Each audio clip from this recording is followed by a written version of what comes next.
नमस्कार दोस्तों, आज मैं उत्तराखंड के सीमांत क्षेत्र धारमा घाटी में स्थित धौलीगंगा पर प्रस्तावित बुकंग बालिंग हाइड्रो इलेक्ट्रिक प्रोजेक्ट के संबंध में साझा करना चाहूँगा, जो कैलाश लैंडस्केप में अंतर्राष्ट्रीय सीमा चीन से मात्र 25 किलोमीटर की दूरी पर है, जिसके कारण पर्यावरण, जैव विविधता, राष्ट्रीय सुरक्षा, लुप्तप्राय रंग जनजाति, इंडिजिनस कम्युनिटी के अस्तित्व पर कुअसर होने की संभावना है। स्थानीय नागरिक जिसके पक्ष में नहीं हैं। इस एपिसोड में उक्त प्रस्तावित प्रोजेक्ट के संबंध में विस्तार में जानकारी देने की कोशिश करूंगा। अतः मैं इसे अलग अलग पार्ट में आप लोगों के साथ साझा करूंगा, क्योंकि पूरे सब्जेक्ट को अगर इस समय बात करें तो बहुत लंबी हो जाएगी। उम्मीद है आप लोग इसे लाइक करेंगे। दोस्तों, यह प्रस्तावित प्रोजेक्ट धारमा यंगती यानी कि धौलीगंगा जो डावे बेदांग से उद्गम होती है एवं लसर यंगती के संगम स्थल तीदांग एवं डाकर गांव के पास बुकांग नामक स्थान पर प्रस्तावित है, जो स्थानीय निवासियों के लिए पौराणिक धर्म और आस्था का स्थल है, जहां जब किसी की मृत्यु होती है तो इसी स्थल में अस्थि विसर्जन के लिए आते हैं तथा माना जाता है कि नई और पुरानी पुण्य आत्माओं का मिलन यहीं होता है और नई आत्मा को सद्गति प्राप्त यहीं से होती है। पता चला कि उत्तराखंड सरकार कैबिनेट ने 15 ऑलरेडी एग्जिस्टिंग प्रोजेक्ट के अतिरिक्त कुल 12 नए और प्रोजेक्ट पारित कर Tehri hydro development corporation limited यानी कि THDC को 75:25 के शेयर के साथ अनुबंधित किया है, जिसमें से 6 धौलीगंगा में ही प्रस्तावित है। उसमें से प्रथम शोभला जिमिरकंग प्रोजेक्ट वो ऑलरेडी ड्रॉप कर दिया गया है, और दूसरा है NSPC का धौलीगंगा स्टेज 2 प्रोजेक्ट, जो 2013 के आपदा में ऑलरेडी बह गया है।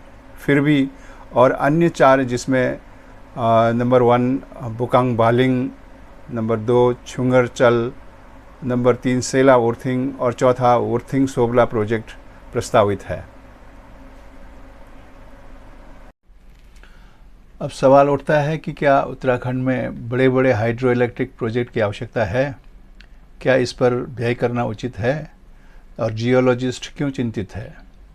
इसका स्ट्रेट आंसर है नहीं, क्योंकि जैसे कि सबको विदित है कि हिमालय सबसे यंग फोल्ड माउंटेन है जो अभी भी राइज कर रहा है। साथ में है यह जियोलॉजिकली सबसे यूनिक, स्ट्रेस्ड, वोलेटाइल और वीक तथा टेक्टोनिकली एक्टिव रीजन है, जहां एंथ्रोपोजेनिक एक्टिविटीज़ जैसे हाईवेज का बनना, मार्गों की चौड़ाईकरण, साथ में क्लाइमेट चेंज की वजह से इरेटिक पैटर्न और अनप्रेडिक्टेबल मानसून का होना एवं निरंतर लैंडस्लाइड, एवलांच, भूकंप का होना हिमालय की स्थिति दर्शाती है। अतः सोलर या विंड या स्मॉल प्रोजेक्ट ही उचित अल्टरनेटिव लगता है। वैज्ञानिकों के स्टडी के अनुसार इंडियन प्लेट उत्तर की दिशा में यूरेशियन प्लेट के साथ कंप्रेस हो रहा है, जिसकी वजह से भूकंप होने के आसार ज़्यादा हो जाते हैं। इसीलिए इस क्षेत्र को सेस्मिक जोन 5 के अंतर्गत कैटेगराइज किया गया है, जो अति संवेदनशील है। अतः ऐसे में बड़े बड़े प्रोजेक्ट का होना डेंजरस साबित हो सकता है। आइए अब जानते हैं प्रोजेक्ट के बारे में कि वो कितने कैपेसिटी और किस लोकेशन पर और उसका नेचर किस नेचर का है। प्रोजेक्ट की कैपेसिटी पहले 2000 मेगावाट प्रस्तावित था, जिसे 165 मेगावाट अप्रूव किया गया, लेकिन इसे CEA द्वारा पुनः 330 मेगावाट इन्हांस करने का सुझाव दिया है। यह 135 मीटर का हाई सीमेंट डैम होगा, जिसका लोकेशन जैसे कि पहले बताया कि लसर यंगती और धौलीगंगा के संगम के डाउन स्ट्रीम में बुकांग नाम स्थान पर होगा।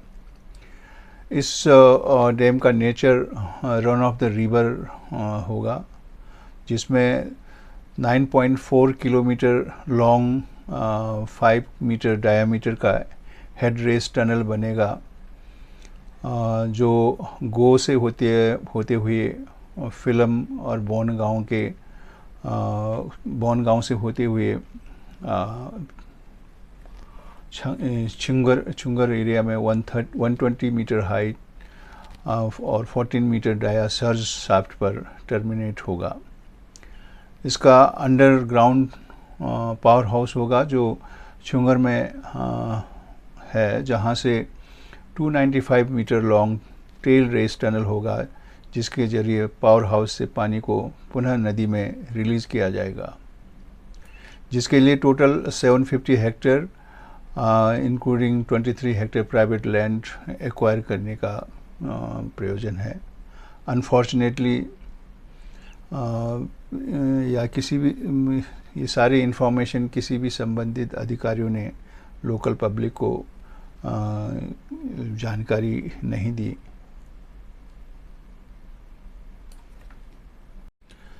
आरटीआई के माध्यम से ये डिटेल और प्राप्त हुए हैं।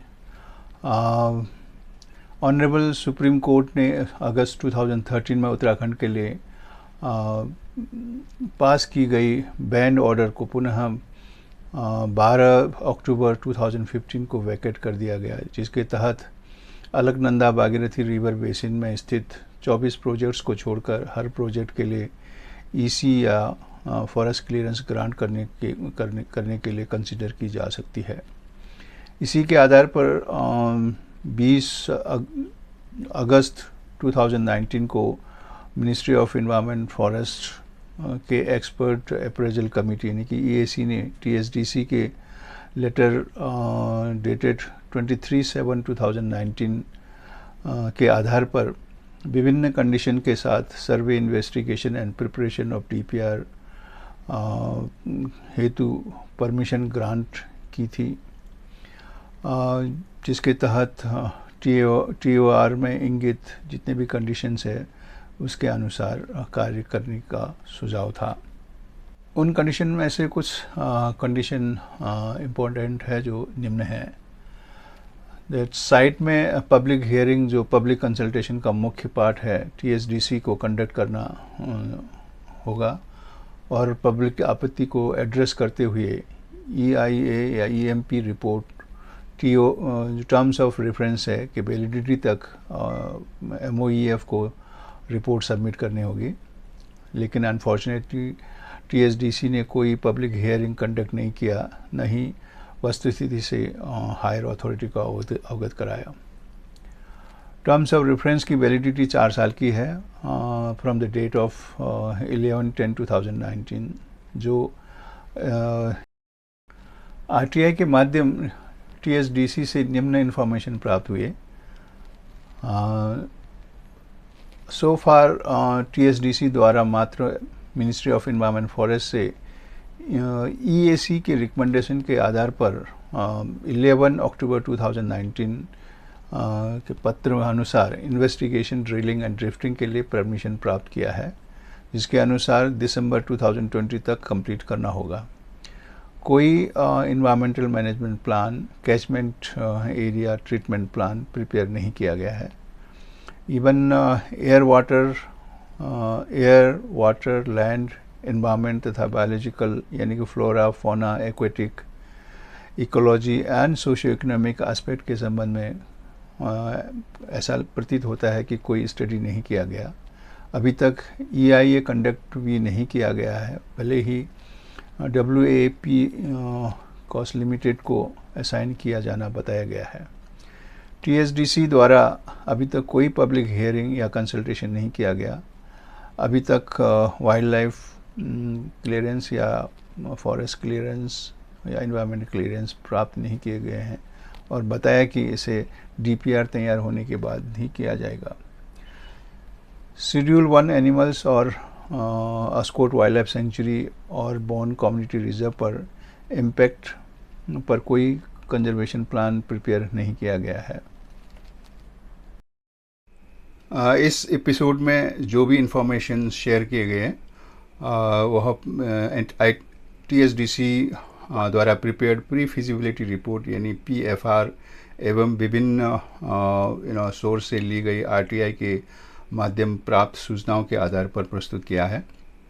नेक्स्ट एपिसोड में सिस्मोसिटी, जियोलॉजिकल स्टेटस, प्रोजेक्ट से कुछ लाभ और हानियाँ, वैज्ञानिकों के मत, कुछ स्पष्ट इश्यूज़ एवं विभिन्न मुद्दे एंड पब्लिक हियरिंग पर चर्चा की जाएगी और साथ में पूर्व में स्थापित जो प्रोजेक्ट्स है उनके उन पर अनुभव शेयर किए जाएंगे।